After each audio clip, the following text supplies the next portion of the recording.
Wala pa mga opisyal na nagdedeklara ng kanilang kandidatura, may inilunsad ng website para bigyang impormasyon ng mga botante tungkol sa mga kandidato sa 2010 elections. May ulat on the spot si Joseph Morong. Joseph? Grabe, sa internet na raw ang panibagong lugar ng bakbakan para sa mga kakandidato sa 2010 elections, lalo na yung mga presidential votes. May 20 million internet users sa Pilipinas, meron tayong 42 na mga registered voters.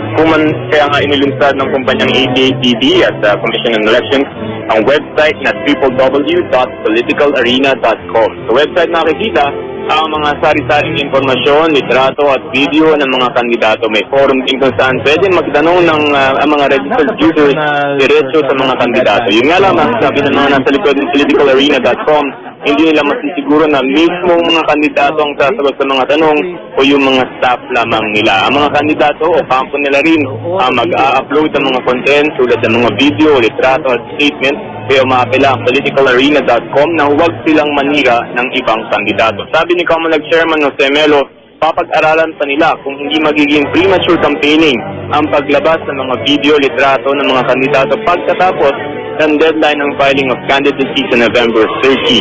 Sabi ng politicalarena.com, hindi sila magbebenta ng ad space sa mga kandidato sa ngayon. Maaaring ma-access, Rafi, ang website sa www.politicalarena.com. Rafi? Maraming salamat, Joseph Morong.